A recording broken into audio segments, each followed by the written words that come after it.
요즘 메타버스 많은 화제를 불러오고 있는데요. 메타버스를 얘기할 때 보통 옛날 싸이월드 비슷한 거 아니냐 혹은 게임 아니냐라는 반응이 많았습니다. 현재 메타버스라고 알려진 플랫폼들이 주로 아바타를 이용한 게임처럼 보이기 때문일 텐데요. 게임이냐라는 질문이 참 많았었는데 요즘은 주변에서 이런 질문이 좀 줄기는 했어요. 바로 가상화폐와 NFT 때문인데요. 게임으로 끝나는 것이 아니라 메타버스에서는 경제 활동이 가능하다는 것들이 어느 정도 인지될 정도로 메타버스 플랫폼들이 발전을 했고 다양하게 생겨나고 있습니다. 스마트폰 절대 안 쓸 것 같던 부모님들도 이제는 유튜브를 본다. 이렇게 메타버스도 자연스럽게 들어오지 않겠느냐라는 이야기를 들을 때는 이미 생활 속으로 천천히 메타버스가 스며들고 있구나라는 생각이 듭니다. 그래서 오늘은 메타버스 플랫폼들을 살펴볼 텐데요. 어떤 것들이 우리 생활에서 사용되고 있는지, 어떤 특징을 가지고 있고 어떤 형태로 활용되고 있는지에 대해 이야기해 보도록 하겠습니다.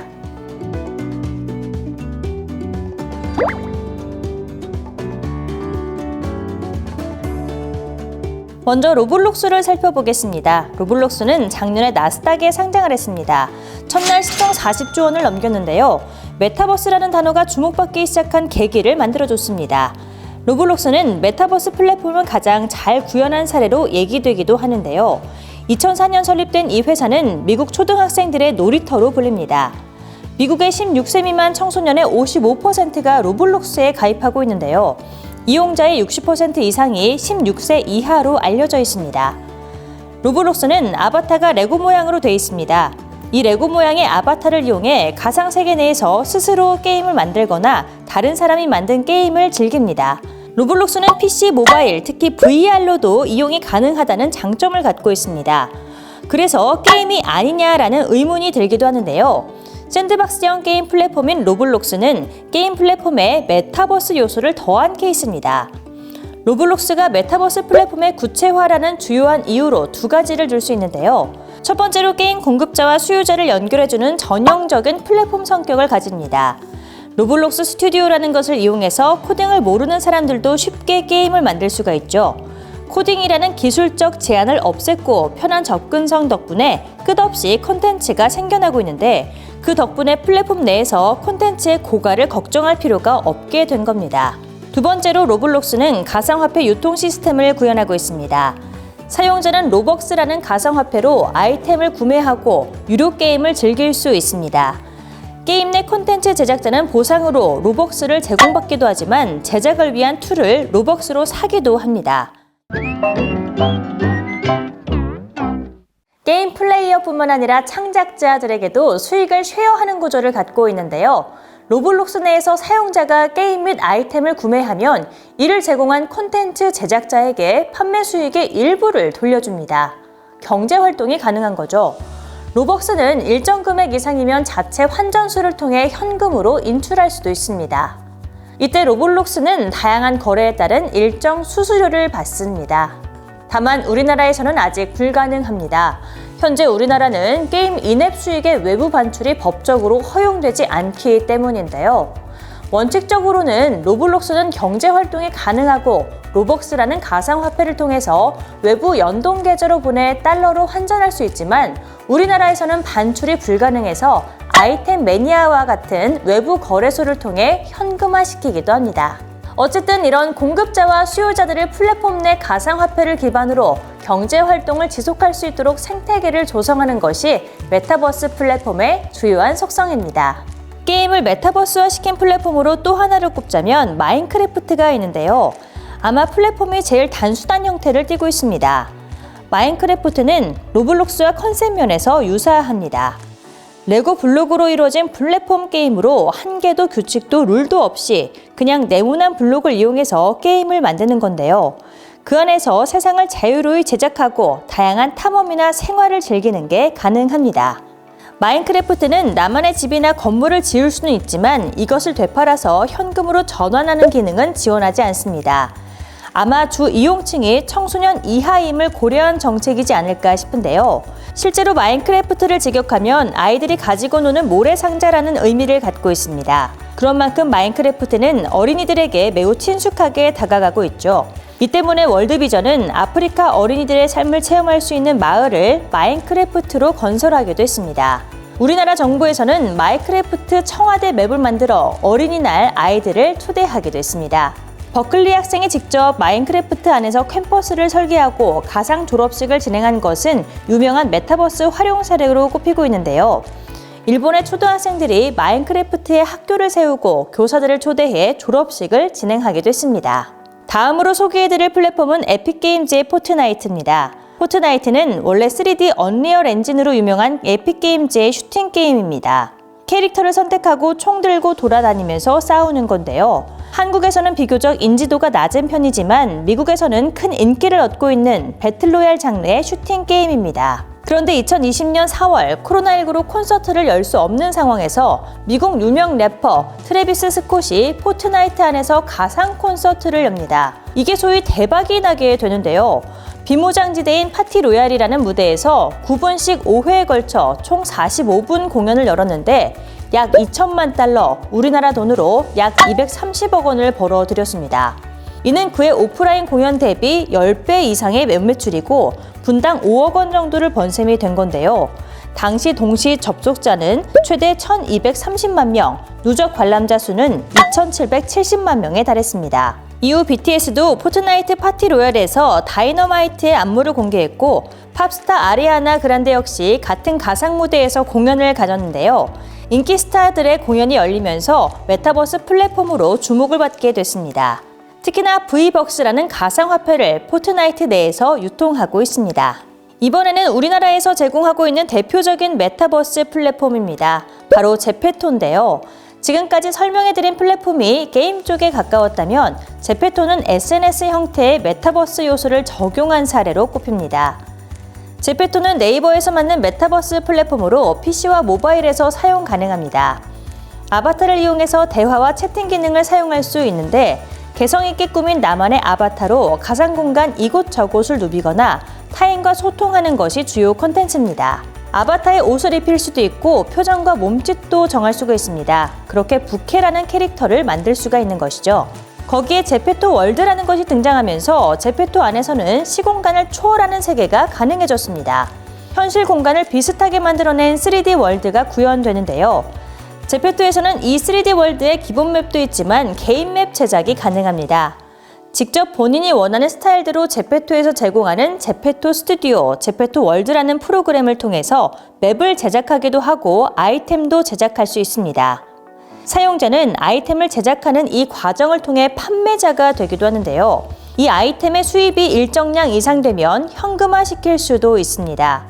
대신 동영상이나 광고 사진 제안, 맵 및 아이템 신사에 시간이 소요되기는 합니다.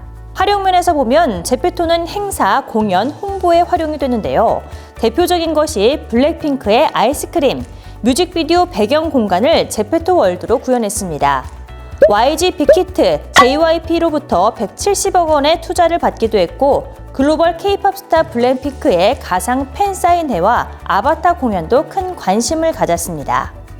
이러한 영향력을 지니고 있기 때문에 제페토에서는 현실 기업들이 많이 입점해 있습니다. 구찌, 나이키, 퓨마, 크리스찬 디올, 컨버스, 노스페이스 등이 매장을 열고 의상과 액세서리를 판매하는가 하면 CJ제일제당, CU 등 유통업체들이 제페토 내에서 영업을 합니다. 실제로 같은 상품을 내놨을 때 당시 오프라인 매장보다 더 많이 판매됐다는 얘기도 있었습니다. 제페토가 단기간에 수많은 이용자를 확보한 이유는 돈 버는 메타버스 생태계를 구현할 수 있다는 기대감에서였는데요. 현재 제페토 수익 모델 중 가장 큰 비중을 차지하는 것이 브랜드와 협업 광고입니다. 명품 브랜드 구찌는 지난해 2월 제페토에 이탈리아 피렌체 본사를 배경으로 한 가상 매장 구찌 빌라를 열었는데 이용자들은 자신의 아바타에 직접 구찌 패션 아이템을 착용해 볼 수 있었습니다. 이러한 제페토 역시 세계관 내에서 쓸 수 있는 가상화폐, 잼과 코인을 갖고 있습니다. 다음은 SK텔레콤에서 만든 이프렌드입니다. 모바일을 통해 간편히 접속을 해서 이용하는데요. 대화 기능이 주로 쓰이고 있습니다. 3D 아바타를 사용하는 이프렌드는 대형 컨퍼런스, 대학 입학 졸업식, 홍보 전시회에 활용이 되고 있는데 다만 이프렌드는 개인 맵을 만드는 것은 불가능합니다. 이프렌드는 18개의 테마 공간이 있고 PDF 파일과 MP4 파일의 공유가 가능하고 최대 131명까지만 같은 공간에 참여가 가능합니다. 수업, 발표 등의 교육 시스템으로도 많이 활용되는 이 브랜드입니다. 이번에 SK텔레콤은 고려대학교, 순천향대학교와 협력해 메타버스 플랫폼 이프렌드에 각 학교의 상징적인 장소, 건물 등을 실감나게 구현한 이프렌드 메타버스 캠퍼스를 선보였는데요. 특히 이프렌드는 국내 주요 대학 입학 졸업식과 기업 채용 설명회, 부산국제영화제 등 굵직한 행사들을 주도하며 메타버스 대중화의 기폭제 역할을 맡고 있습니다. 이번에 설명해드릴 플랫폼은 활용면에서 보면 이프렌드와 비슷한 형태의 게더타운인데요. 활용면에서는 비슷하지만 게더타운은 그래픽 환경으로는 굉장히 단순한 형태이다라고 할 수 있습니다. 게더타운은 대화, 채팅, 화면 공유도 가능합니다. 그래서 가상 오피스, 전시회, 다양한 행사에 활용되고 있습니다. 게더타운은 개인 맵을 자유롭게 제작할 수 있고 영상이나 사진, 외부 링크를 공유할 수 있다는 장점을 가지고 있지만 같은 공간에서 최대 25명까지만 무료로 입장이 가능하고 그 이상일 경우에는 추가로 비용을 지불해야 한다는 제약도 특징으로 꼽을 수 있습니다. 실제로 돌아다니며 사람들과 마주할 때 대화를 나눌 수 있듯이 자연스러운 환경에서 화상 채팅을 할 수 있고 몇 번의 클릭만으로 일하는 공간, 파티장, 루프탑 등 여러분이 원하는 대로 공간을 꾸밀 수가 있습니다. 다운로드할 필요 없이 바로 웹에서도 이용이 가능한데요. 누구나 초대장이나 게더타운 주소만 있으면 회원 가입하지 않고도 쉽게 참가할 수 있습니다. 메타사의 소셜, VR 서비스인 호라이즌 월드도 아바타를 중심으로 이루어지는 업무 공간 서비스 메타버스 플랫폼입니다. 유저 수가 30만 명을 돌파했고 VR 헤드셋인 메타퀘스트2를 활용해 가상 월드에 입장할 수 있는데요. 아바타를 이용해 다른 사람들과 소통하고 함께 게임 등 다양한 콘텐츠를 즐길 수 있습니다. 2022년 2월 기준으로 미국과 캐나다 지역에서만 서비스가 전개되고 있는데요.